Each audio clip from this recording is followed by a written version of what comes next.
What's going on, y'all? Machiavelli Mills TV. Y'all hit that like button, hit the subscribe button. If this is your first time on this channel, stay here. I got a lot for everybody. I talk about a lot of different topics.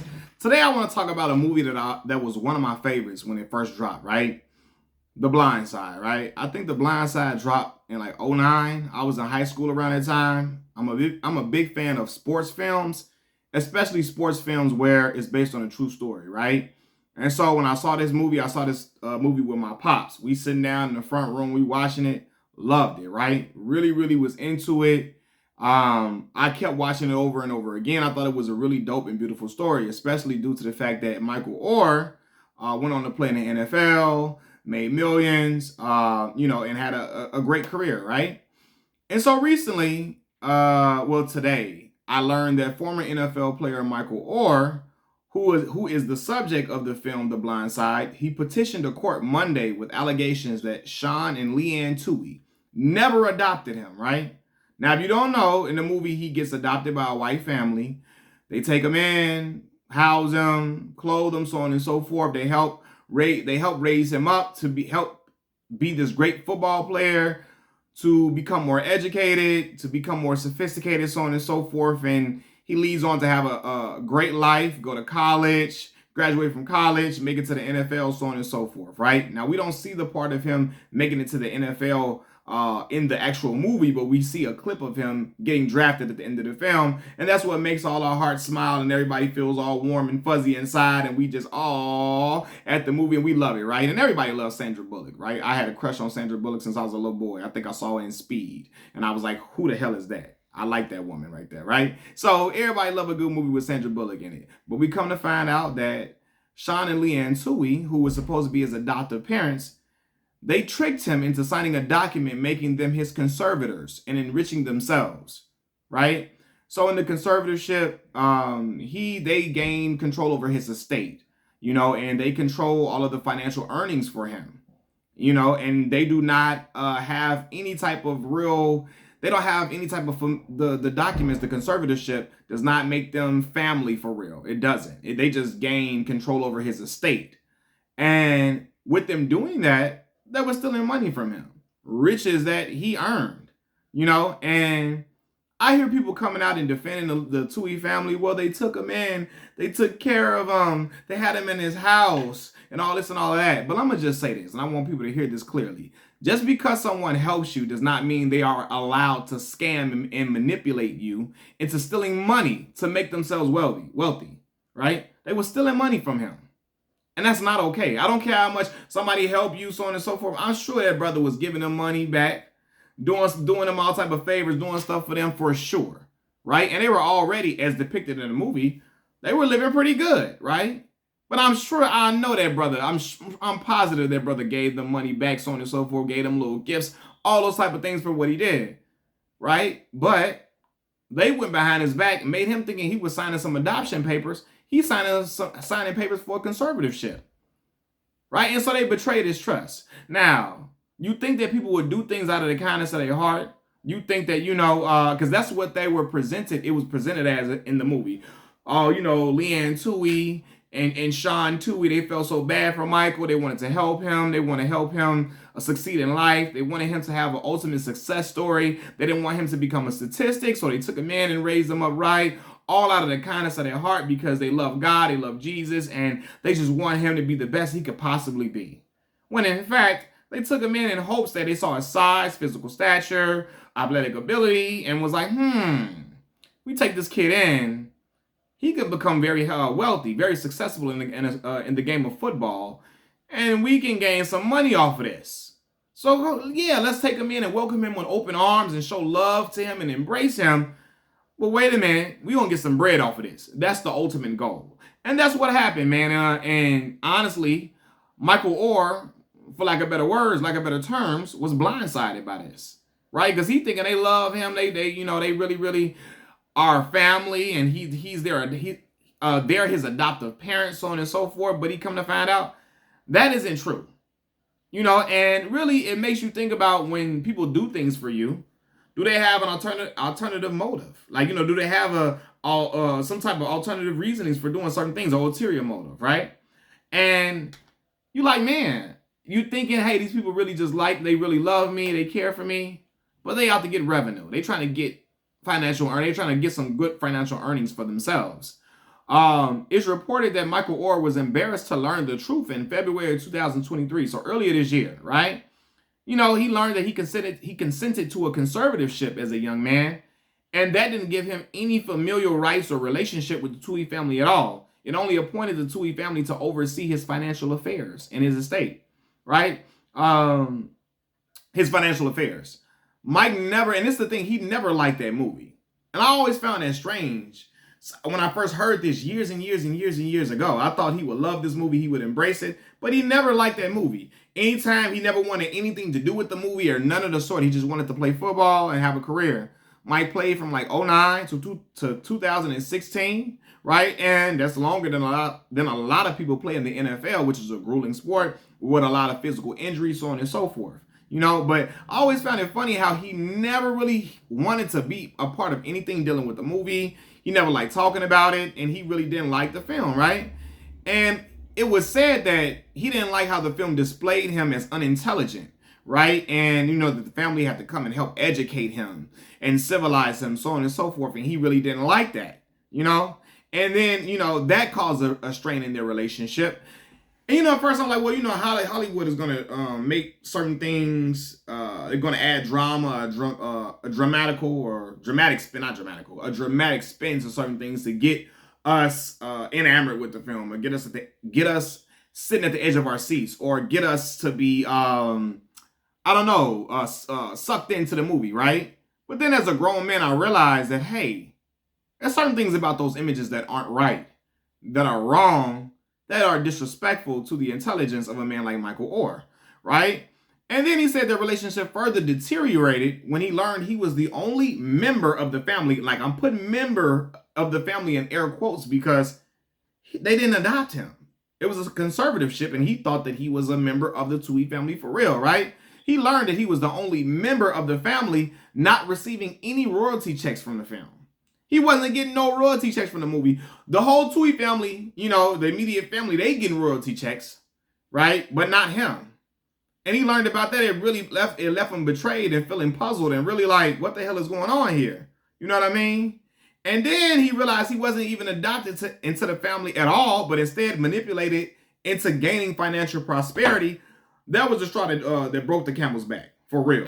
Because now you're looking like, oh, y'all were just using me the whole entire time. And I'm looking like, I remember in the movie, I think it was an NCAA investigator trying to establish if they were trying to use him for financial gain. What was the established relationship between Michael Oher and the Tuohy family? And it comes to find out that the recruiter, the NCAA recruiter guy, he was correct. They was using him. Using the brother and trying to get as much financial gain as they could, because they saw dollar signs when they saw this big, tall, strong, strapping young man, and say, hey, if we got him to college, and it works to get him to the NFL, it can move into our favor. I think Ole Miss is the alma mater of Sean Tuohy, I believe. Y'all correct me if I'm wrong, but I think Sean Tuohy, the father, went to Ole Miss. He got him, he probably got some bread for convincing Michael to go to Ole Miss. Now, y'all correct me if I'm wrong, but it's been situations where people get money for convincing certain kids to come to, their alma mater, so on and so forth. So I don't know. He might have got some bread slid to him under the table to get Big Mike to go to Ole Miss if he indeed went to Ole Miss. I got to look into that, but y'all correct me if I'm wrong, or y'all let me know if I'm correct in the comment section below, right? So yeah, man, he never liked that film, and I always felt like maybe he was starting to catch on to certain things around the time after the film came out, and he really didn't want to say, he didn't want to air them out, but I think he started to have certain type of uneasy feelings about the Tuohy family probably around the time the film came out, and people started interacting with him, and he saw how he was displayed, or how he was portrayed on camera, right, on screen. And yeah, man, he really had I remember he had problems with how he was portrayed, because he felt like it clouded how people viewed him, and he even said that some NFL decision makers assumed he was mentally slow, or he lacked cognitive ability to be a leader, so on and so forth, and he felt like it didn't do him any good, and yeah, man, and when I'm watching this, and I remember a lot of conscious brothers would always say, you got to watch a lot of them white savior films and like be careful, be wary of them. You know, a lot of times we like a good story, and we like, as people, black people are really embracive individuals for the most part, right? And so we like stories where we coming together. We're really inclusive as people. You know, you should see how we act when a white or non-black individual does certain black dances, sings certain black songs, has rhythm, joins black fraternities and sororities, so on and so forth. We gawk and we get excited because, oh my God, they're a part of, this is kind of like an olive branch between these two different groups. We feel like that at times, even though a lot of times that's not always an accurate depiction or an accurate narrative that's going on. Because sometimes people can do black dances, so on and so forth, and still give a damn about black people, could care less about black people, so on and so forth, right? But yeah, as a kid, I like to see movies. When you're young, you're like, oh my God, black folks and white folks coming together. It's a dope film, all this and all of that. And I would hear people in the conscious community say, listen, man, just be careful of how certain times when in those movies, how black people can be portrayed, and how the relationship between a black person and a white family can be portrayed, and how certain things that it can does for the image of black people, and how we are looked at as subservient or less than in certain ways within these films, right? And then I look at certain movies and I think like, man, there is some white savior movies out here, right? And I'm looking at this movie, and in the movie, like, yeah, Big Mike was deemed as like slow, unintelligent. He wasn't educated for real.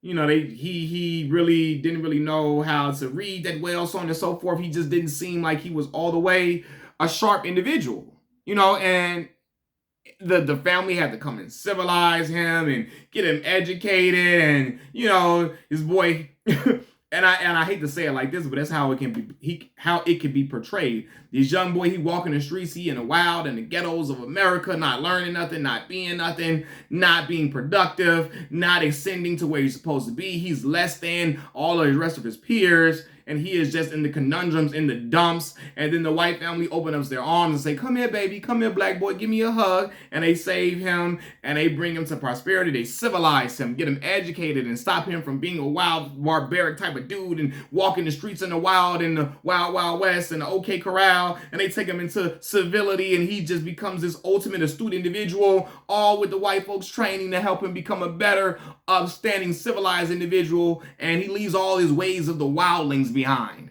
It can kind of be, and some people might say I'm exaggerating, or I'm overdoing it, or I'm reaching, but sometimes that's how some of these movies can be displayed. Just think about the movie Green Book with Mahershala Ali, right? In the film, he plays this astute individual. I think it was a Don Shirley, I believe. He's a pianist and really astute man, and this white Italian guy is teaching him how to be black, per se, right? Teaching him how to eat fried chicken, teaching him how to be more relaxed and subtle, and teaching him how to really be a commoner amongst his own people. What the fuck? How is a white Italian dude teaching a black man how to be black and how to intermingle with black people and so on and so forth? And, the black guy is super, super grouchy. The white guy who was openly a racist at the beginning of the movie, he just changes like that in the thick of the night, and he's teaching the black man to be cool, calm, and collected, and to be more amongst his people. The white man is more into black culture than the white, and then the white man is more into black culture than the white man, and the white man is trying to teach him about black culture and black music, and to keep him hip. And all, it was just like, what? Huh? He ain't never had fried chicken, and you should have saw Mahershala Ali playing Don Shirley. He got the piece of chicken in his hand like it's an instrument, and he don't know what to do with no chicken. And, oh, you're black, you eat chicken, man. You don't know about chicken. You eat KFC fried chicken and all. It was just crazy shit, dog. And I'm looking like, this movie can be very offensive and very like, what the hell to black folks. Because I'm telling you, man, he teaching Don Shirley how to just be just so down to earth, and teaching him ways of being calm, cool, collected black man in society. Like, what the fuck? And he's just all for protecting him at all costs. Don Shirley looks to him for protection from every single thing. He's just a snark, gay black man who's just, needs all these different help and direction, even though he's already a student. He's already achieved great things that a lot of black people didn't achieve during that time. It can be rather offensive. You know what I mean? And so, that's why you got to be careful of certain white savior movies, because there's always, a lot of times it's depicted as the white person got to civilize the black folks and make them all into being proper or whatever. Like even in The Walking Dead, the character of Morgan. Morgan is a civilized individual. The world is going to shit. He loses his son and he becomes this barbaric. He loses his son and his wife, right? His wife first and then his son. He becomes barbaric, crazy, hollering and screaming and off the Richter scale, and he's just out of his fucking mind, batshit crazy. Then he meets this white guy. The white guy teaches him civility, teaches him how to be a calm, peaceful black man, and teaches him how to be a regular human being without being obnoxious and abrasive and aggressive all the time. And he makes him into this peaceful, fun-loving individual and teaches him the ways of peace and makes him banish his barbaric ways. And I'm looking like, come on, dog. Morgan has sense, man. Some crazy things happen to him or whatever, but like, yeah, he ain't just, crazy motherfucker. And the white man got to teach me how to do the things the right way. It just seemed very crazy and outlandish, right? So, yeah, man, I feel Michael Oher, man. Like, listen, get all your paper, brother, and sue the draws off of them. They took your bread. Okay, and everybody, he's ungrateful like Colin Kaepernick. Now, listen, man, I don't care how much somebody helps me. You don't have no right to steal from me. You don't have the right to take, whatever, like you don't have the right to take money that is, that I earned from my likeness, from my story, from part of, you don't get to take all of that. You don't get to take certain money from me and trick me into the conservatorship so you can gain certain financial earnings that I don't even get access to. You know what I'm saying? And take all the money. Like, you don't get to do those things, right? When you do things, you do it out of the kindness of your heart. And that brother will repay you back, and so will the Lord. And if you believe in God and Jesus Christ, so on and so forth, right? And that brother seemed like an upstanding, good brother. He's going to help y'all out and give y'all what y'all want. And I'm sure he got them plenty of nice gifts over the time of him being in the NFL and going through several contracts, right? But like, he at least went through 2 contracts that he signed with some good money, millions and millions of dollars. So yeah, man, it's just, I don't care how much of a millionaire a person is. I don't give you the right to steal from them and to trick them and manipulate them into thinking that you all are family, but you taking money under the table and just doing them all dirty. That's wrong, man. Michael Oher, get your bread, brother. Get your pay. Get paid, young brother. Get paid once again. Machiavelli Mills TV, I'm out. Peace.